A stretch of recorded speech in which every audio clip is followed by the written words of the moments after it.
Hello, everyone, and welcome back to another episode of the Athletic Studio podcast. I'm your host, Kate Oman. And I'm Gordon Jomny Vong. And today we're chatting to all things about losing your first 3 to 5 kilos. Yeah, I'm excited. I think it's very important. You want to have very actionable steps that you can implement straight away, right now, and actually start seeing some results over the next, coming weeks. Yeah, for sure. I think the first 3 to 5 is definitely what people struggle with, but once they get that momentum going, then they're into the thick of it and they're good for their health and fitness journey. Yeah, and I think this is what's really important, with our clients that come in here as well, is motivation is a big factor, and having, giving them the confidence that they've invested in the right service, and it's up to us to help them, help them see some very visible results and feel a lot better as well in their first 2 to 3 weeks of training, and that way they can kind of keep going as well. Yeah, for sure. Creating that momentum, hey? Absolutely. So the first thing that we would probably say to our clients is just your awareness and writing down basically what they're doing right now in this moment. And that way we can kind of find or create a game plan from there. So being really self-aware and being honest with yourself about what their current nutrition and training looks like. Exactly. So that's the first thing that, we get clients to do. I'm sure if you go to a dietitian or a sports nutritionist, your physio, they're going to ask you what you're doing now. So, and by writing stuff down, you're going to find out what you need to fix to start moving in the right direction and what you're doing good as well. So sometimes, you're going to realize, okay, maybe I actually don't need to change a lot to start losing that 3 to 5 kilos. Yeah, for sure. As we've seen with our clients, I think it's just small actionable steps that we see. We see the little holes and they just need to be filled, and that way we can keep to relatively similar to their current lifestyle, but those small tweaks that make the biggest changes for sure. Yeah. So Kate, what would you get them to write down? Well, I definitely get them to start with a food diary. I think that it's really easy to be unaware of what we're putting into our mouths, and especially those business owners that are super busy throughout the day, they really rely on convenience with their foods, which is, it has a time and place, but definitely if they're not getting the results that they want, we definitely need to look at nutrition, because training's absolutely great to nail, but if your nutrition's not on point as well, that's when obviously results can slide. So a food diary, just basically I say to my clients, just be super honest with yourself and myself as well. If I'm chatting to them, I say, whatever you're eating, I want to see exactly what that looks like. So even though we're being aware and writing this food diary, it doesn't mean everything has to change. I don't want to see chicken, broccoli and rice for the next 3 days, because I know you're not doing that currently. So let's just keep it what you're doing. And that way I can be super informed and create educated decisions as to where to give guidance and give them actionable steps from what they're doing to where they can kind of lead to create change. Yeah, and we're going to get into, after you've written down your food diary, what small changes you can fix with your nutrition in the coming points as well. In regards to their training, their lifestyle, would there be anything else that you would recommend them to note down? Yeah, for sure. I think as much information as we can gather is great. So doing their current training, if they're doing anything, writing that down, what that kind of looks like as well. Are they doing strength training? They're doing group classes? Also, as well as their steps, I'd love to see them go into their health app in their phone, or if they've got a watch or whatever, and just looking at the weekly average and the averages of the past weeks. There's heaps of data online that we can actually access, which is great, with our step data basically. Also, I'd look to their hydration. People are often unaware of how much water they're drinking. It does have an impact, and probably sleep as well. They're probably the top markers that I would look to start with. And then we'd create changes, small steps from there. I agree. I think the thing is with that, when you're being self-aware in the beginning, don't be too disheartened. There's no right or wrong. Yeah. It's just a starting point, right? Yeah, absolutely. I think honesty is the best policy as well, because if you're not honest of where you are now and what you're currently doing, then it's hard to make change. Yeah. And now the good thing is that now that we've got your information, now we can actually start giving you, those action steps. So You mentioned there steps, Kate. So, let's say, you're busy office worker, you're executive, business owner. Let's say that they're like, they don't have a tradie business. They're just sitting around at home. They recorded their steps and like, oh crap, I've only done, I'm only averaging 3,000 steps like a day. Yeah. Like, what would you then recommend for them to do? Yeah, well, we see that a lot. And the first thing I would say is wake up half an hour earlier and go straight out the door. I don't care if you're walking out in your pajamas around the block, like as long as you get outside for, I'd say 20 minutes to half an hour in the morning can create such change and accumulate those steps. Like even adding 3,000 per day, it might seem like a small thing. It's half an hour of walking.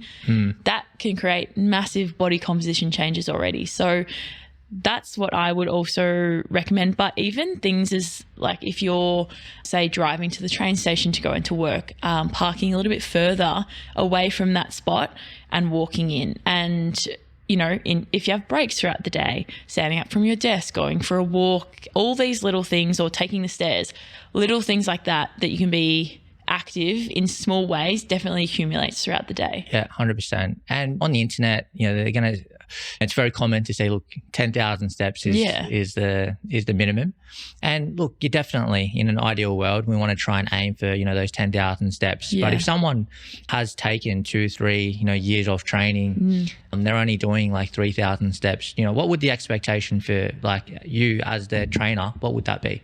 Yeah, well, definitely I would say small increments. So we'd get for the next week 4,000 and then add to that 5,000. I think by adding layers over time and not just jumping from 3 to 10 creates habitual change that can be maintained. So when we add these small layers, people recognize that they can achieve it. And if we, go for that lower mark and they overachieve, then they feel good and they've got that self-assurance that they can do these things. Whereas for a lot of people, 10,000 steps is unrealistic. So we're kind of setting them up for failure there, which we can create that negative like loop. So basically, setting them up to achieve and then over time increasing by small amounts. Yeah, cool. I think, you want to find that point where if you're getting results doing less, that's a good thing. Exactly. So there's no need to really increase those steps if you don't want to. And there are other ways you can assess your lifestyle to get those steps up as well. So Monday to Friday, if you're busy in the office and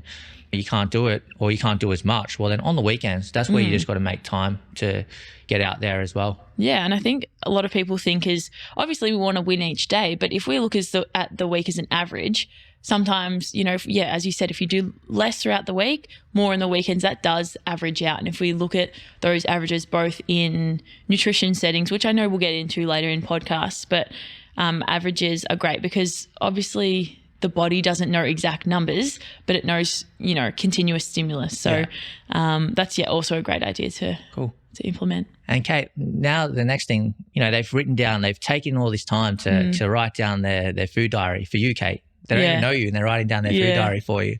And let's say like you've got your business owner, your executive, it's very common. They might just have like one breakfast. They're probably only having 2 meals a day. Breakfast, they're lucky enough to have maybe like a lunch and then they'll have a dinner. What are some key things that, they can implement by looking at their current food diary? What can they, implement, change, small tweaks that will start moving them in that right direction to losing the 3 to 5 kilos? Yeah, I think with these kind of people, obviously the indicator would be probably when they're eating, they're probably not choosing the right kind of foods. And when we say right kind of foods, that entails, a good portion of lean protein. We've got our vegetables, we've got our fruit, micronutrients, all that kind of thing. So I would recommend, obviously it's not for everyone, but getting in a breakfast that's high in protein. So that might look like a protein smoothie for someone, some oats, whatever that may be.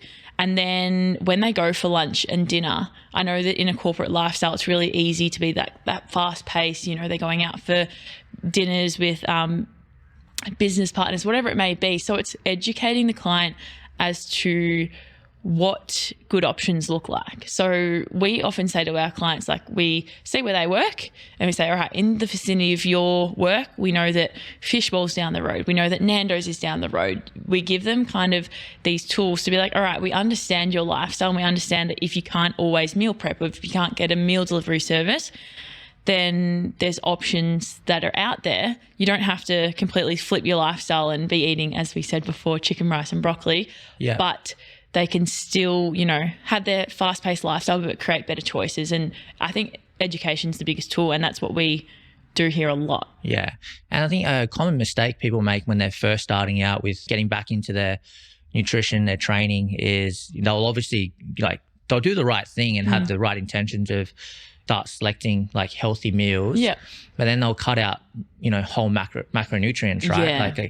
Okay, I'm going to go on, I'm not going to have carbs. Yeah. But then they'll have protein and they won't replace the carbs with maybe a fat. Yeah.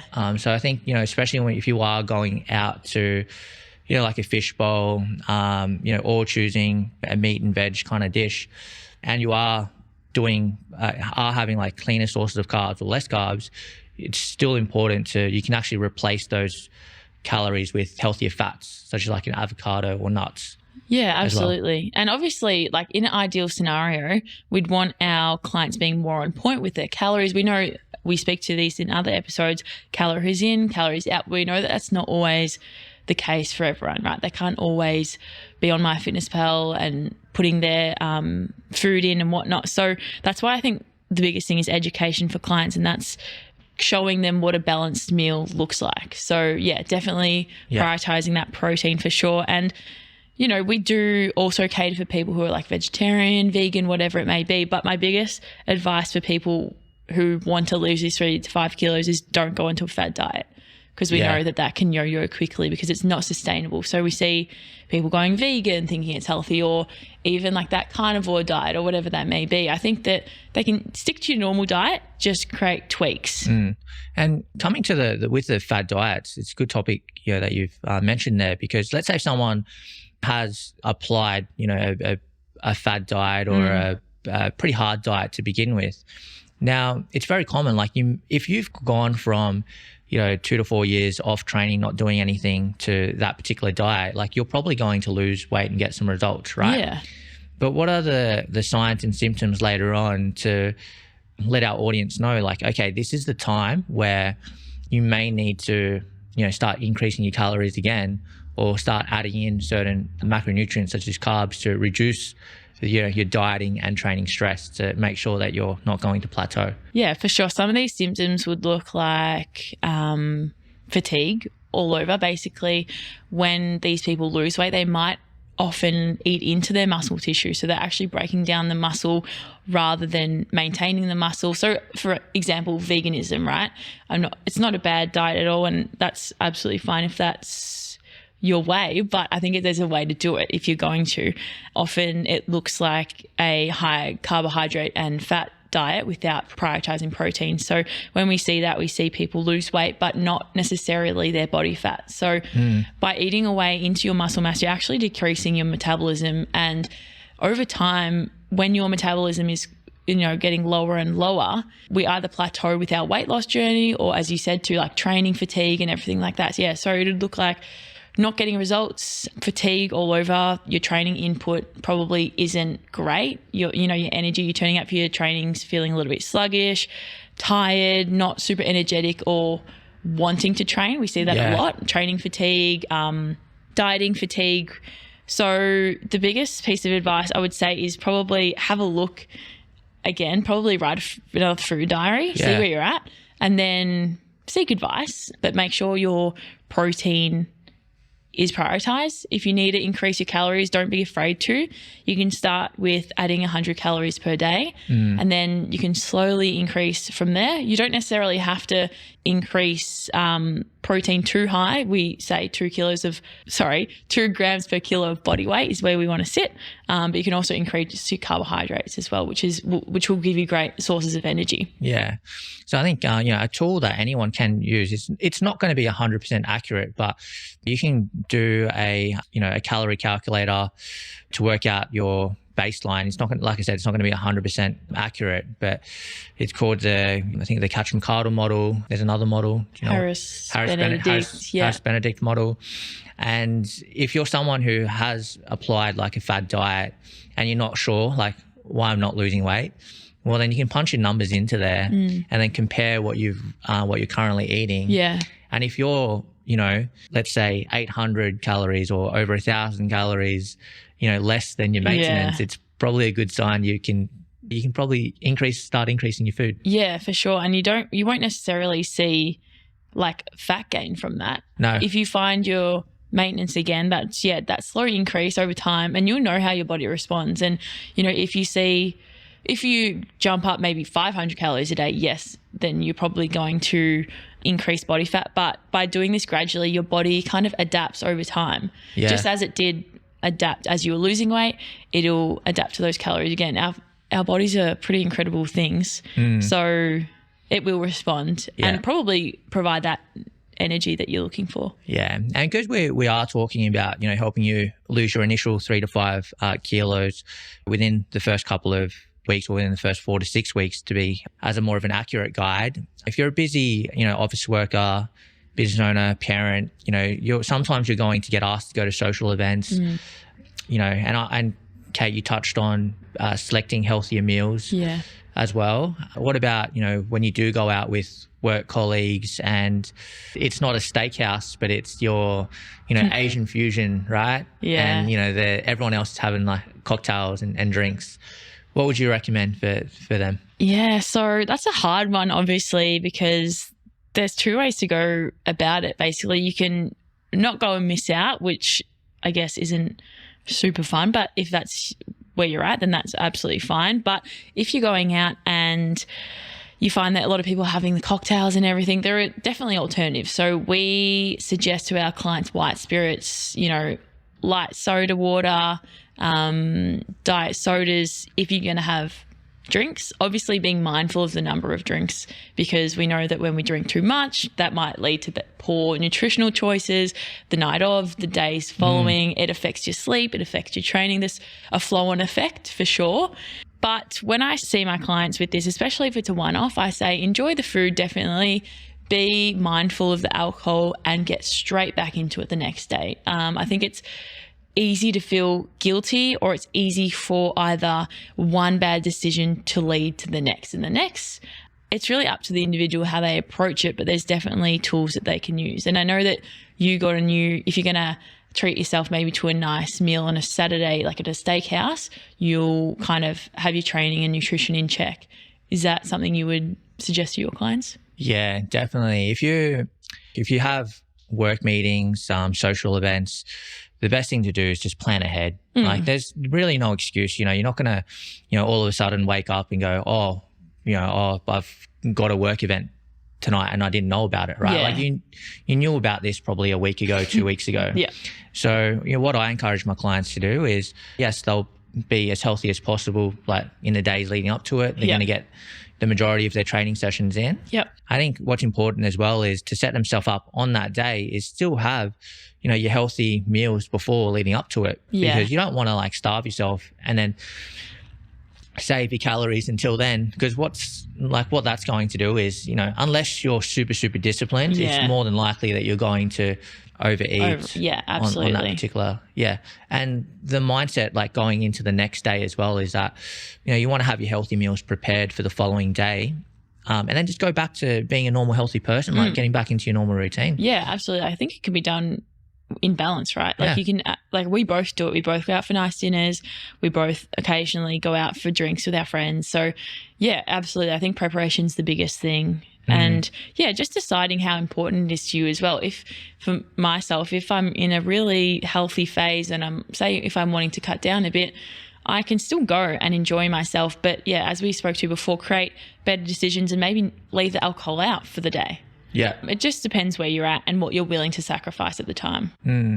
And I guess with meal selection, one thing I want to add is when you're having the menu presented in front of you, one thing that you can do to, help you lose that initial 3 to 5 kilos fairly quickly is try and avoid, common sensitivities, or like if you know that if I have a lot of fried food, it's not going to make me feel good and I'm just going to be bloated, and that, well, just choose something that's, a little bit healthier than that.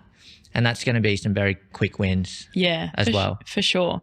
I think moving to a space of going off what you're eating, as in like from how you're going to feel after, is a really positive thing, because you tend to lean for the things you digest well, the healthier options, and it's a flow and effect from there. You don't wake up the next day like with sore guts. Yeah, exactly. You just go straight into the next day like feeling all right, feeling a bit energized. You probably had some more calories in the night. All good, hit a good session and move on. Yeah, that's right. You're still going to feel a lot better. And it's not one of those things where, you're going to avoid, if I love fish and chips, I'm going to avoid fish and chips for the rest of my life. No, that's not sustainable, is it? Yeah. It's more of like, hey, like you're just starting, like your nutrition and your training, you want to get some results. The faster that you get leaner or the leaner that you get, the more you can get away with later on. Yeah. So then you'll be able to have more flexibility as well, and you'll like be more empowered to know what you can get away with and can't get away with too. So Kate, our audience here, they've written down like their food diary. They're going to increase their steps. They're going to make some small changes to their nutrition, and I guess when it comes to like tracking their progress, how do they go about that? Like, what would you recommend for them? Yeah, well, we're lucky enough in this studio to have like a body scanner that shows, body fat percentage, muscle mass, all that kind of thing. And that's super accurate. Well, as accurate as you can be, basically, which is great. And I'd recommend anyone, if they have access to it, jumping on something like that. But for people at home that just, want to do their own thing, most people have bathroom scales. I think that's a really good option. When we do recommend our clients to weigh in, if they're comfortable to do that, we recommend at the same time, wearing the same clothing, and 7 days a week. So for my clients specifically, I would say in the morning, as soon as you get up, go to the bathroom. I say no clothing, stand on, get your number, track that either in your MyFitnessPal or in your notes, and then do the same thing every single day for 7 days. And that way we see trends. So as women specifically, I know they fluctuate a lot. So on Monday, you could be, say, 70 kilos. On Thursday, you could be 73. It's not necessarily that you've gained 3 kilos, but it could definitely be the menstrual cycle, the carbohydrates or the sodium that you intook, or a bad sleep, whatever. So it's obviously open to a lot of different things, and that's why we recommend taking the 7 days worth. Yeah. So after the 7 days, you divide it by 7 to find an average, and we keep doing this week by week. Another really easy tracking tool is just progress photos. So standing in front of a blank wall, taking your front, side, back view photos is really great. And I know also people like to take more accurate measurements, which are using like an actual measurement. Yeah, a tape measurement tool, and doing it, say, from in the same spots every time. So we do like waist, we do thighs. So, but making sure when we do this, there's lots of information out there, but doing it in the same spot. So for instance, if you're doing your thighs, you do 10 centimeters up from the knee and then around the leg. So making sure that the points are very similar to get as accurate measurements as possible. Is there anything else that you would suggest? Oh, it's just the first, that first 1 to 3 months of, applying something different. You do want to, keep track of your progress and results. Yeah. The last thing you want to do is, apply all these steps and not track your progress for 4 to 6 weeks. And, in the middle of that, go through some mental things like, oh, I don't think I'm getting results, when in fact, you are. Yeah.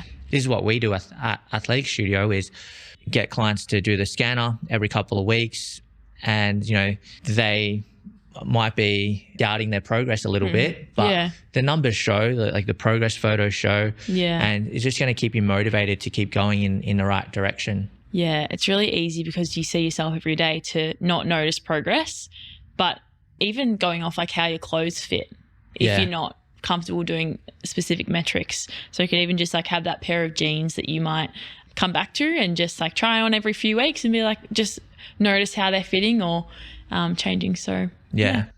So I think, we've gone through quite a fair bit there, Kate. It's, this is the exact guidance that we give to clients when they come to Athletic Studio. It's going to help them get kickstarted on their initial weight loss. Obviously, the guidance we give to them is a little bit more super specific, but it's based around like this type of information. Yeah, absolutely. So the key takeaways for today. Write down what you're doing currently. Yeah. Yeah, because if you're like doing no training, we've touched a lot on nutrition assessments. Yeah. So with training, like if you're currently not doing any training and you're doing 3,000 to 4,000 steps, well, just adding in 2 to 3 training sessions and increasing your steps, you're already moving in the right direction without needing to do much changes to your nutrition as well. Yeah, for sure. And when it comes to, lifestyle with work, I think the most important thing is for you, as long as, like for you, the audience member, as long as it feels healthier than the choices that you would have made maybe in the past when you weren't so healthy. Yeah. So, and if that's the feeling that you're getting, then it's more than likely that you're going in the right direction. So just for example, if you're choosing a meal that's, that's maybe a little bit more bland than what I usually have, that's a good thing. It's okay. But it's only for a temporary period of time until you get those initial results. Yeah, for sure. And just making sure that we're balancing our plate, prioritizing protein. And obviously coming into the festive season, we'll have some opportunities to be social, making sure that you really take into consideration that time being social and plan ahead. And finally, tracking your progress. So we hope you learned a lot and took some value from today's episode. So thank you so much for tuning in, guys. And next episode, we'll chat to perfecting your nutrition and training plan. Thanks, guys. See ya. If you found this episode useful, it would mean the world to us if you shared, rated, and liked this podcast. It's how we keep it alive. Also, be sure to follow us on Instagram at Athletic Studio. We'd love to connect with you and see how your fitness and health improves with this newfound knowledge. Until next time.